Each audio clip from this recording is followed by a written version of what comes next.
अस्सलाम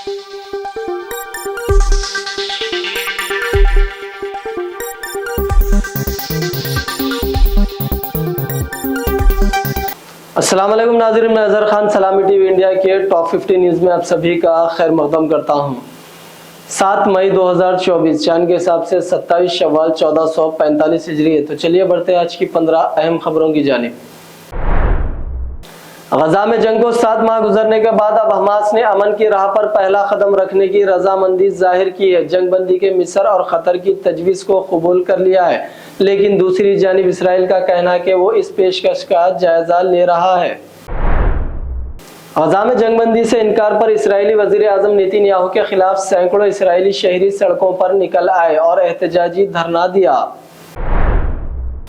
2 इसराइली हुकाम ने इंकशाफ किया है कि अमेरिकी सदर जो बाइडन के इंतजामिया ने गुज़िश्ता हफ्ते इसराइल को गोला बारूद की तरसील मुअत्तल कर दी थी। हुकाम ने एक्सियोस को बताया कि इस कदम ने इसराइली हुकूमत के अंदर शदीद तशवीश पैदा कर दी है।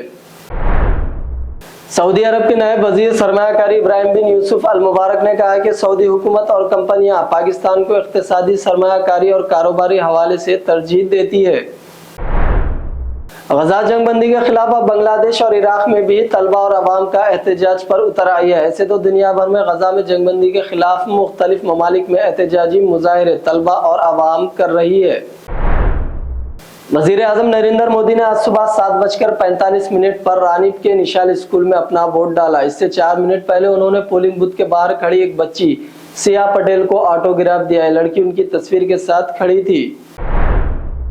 मुल्क में आम इंतखाबात के तीसरे मरहले के लिए आज सुबह 7 बजे से 11 रियासतों की 93 सीटों पर वोटिंग शुरू हो चुकी है। इस मरहले में कुल 1331 उम्मीदवार मैदान में हैं।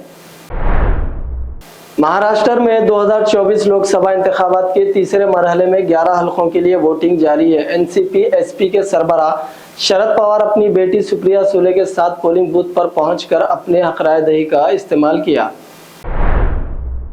उत्तर प्रदेश में लोकसभा इंतखाबात के तीसरे मरहले की वोटिंग के दरमियान समाजवादी पार्टी ने इलेक्शन को मुतासिर करने का इल्जाम आयद किया। समाजवादी पार्टी ने कहा कि मैनपुरी से लेकर समल, बुदायूं, अनूला और आगरा समेत तमाम मुकामात पर मुस्लिम वोटरों को परेशान करने और उन पर दबाव बनाया जा रहा है। दिल्ली के वजीर आला अरविंद केजरीवाल की मुश्किलात मजीद बढ़ सकती है। अरविंद केजरीवाल पहले ही तिहाड़ जेल में बंद है, जबकि अब दिल्ली के लेफ्टिनेंट गवर्नर विनय कुमार सक्सेना ने उनके खिलाफ NIA को इंक्वायरी करने की सिफारिश की है। चीफ मिनिस्टर रेवंत रेड्डी ने तेलंगाना में 11 मई तक पार्टी के इंतखाबी मुहिम का शेड्यूल तय कर लिया है। चीफ मिनिस्टर की मुहिम के दौरान राहुल गांधी और प्रियंका गांधी भी तेलंगाना का दौरा करेंगे।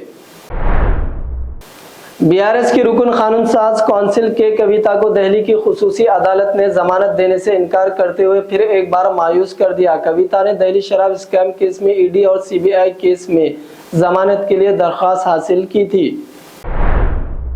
हैदराबाद DCC के सदर और हैदराबाद लोकसभा के कांग्रेस उम्मीदवार मोहम्मद वलीउल्लाह समीर ने इल्जाम लगाया कि 10 साल तक रियासत और मरकज में इख्तिदार में रहने वाली BRS और BJP ने हैदराबाद शहर को तरक्की देने में नाकाम रही।